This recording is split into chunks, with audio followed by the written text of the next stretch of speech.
Ewing's molecular magnet theory. As the name suggests, the theory is about molecular magnets, that means at molecular level. This theory was first proposed by German physicist Weber in the year 1852. Later it was modified by James Ewing in the year 1890. According to molecular magnet theory, magnets display pair property.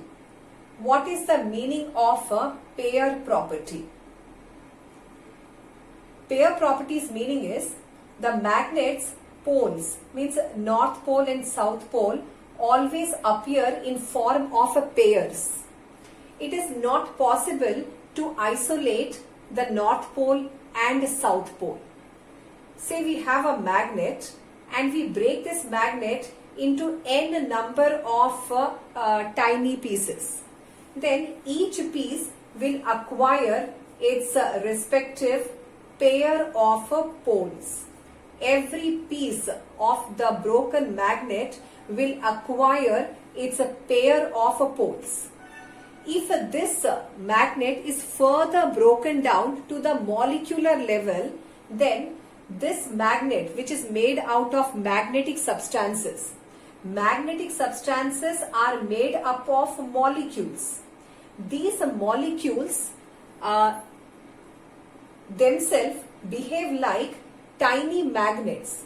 These molecules of magnetic substances also display the pair property, and each molecule behaves like a tiny magnet.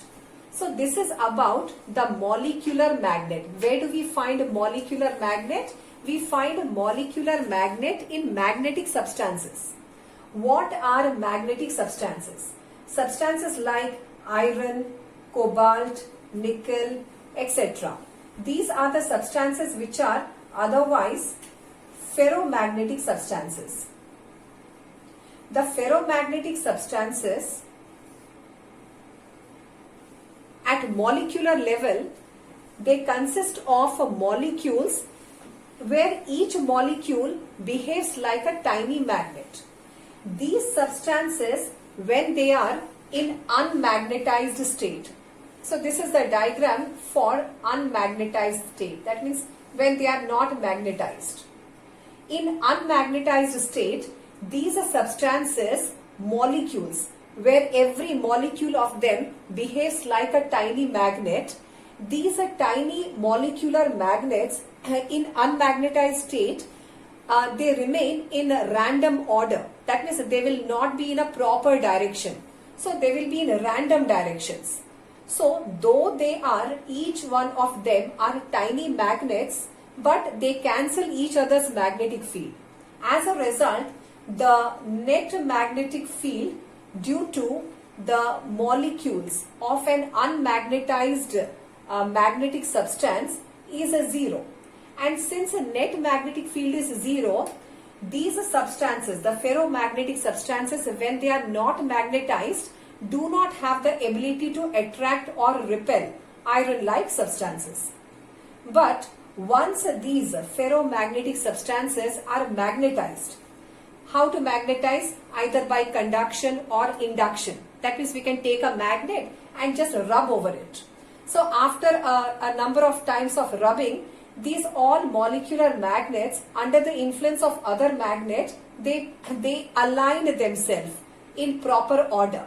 So when a magnetic substance is magnetized, when it is magnetized, each and every molecular magnets which are present in these kind of substances, ferromagnetic substances, so when they are magnetized, all the molecular magnets align themselves in proper order with all the north poles in one direction and all the south poles in the other direction. As a result, each of these molecular magnets contribute to the net magnetic field, and ultimately this kind of a substance behaves like a strong magnet.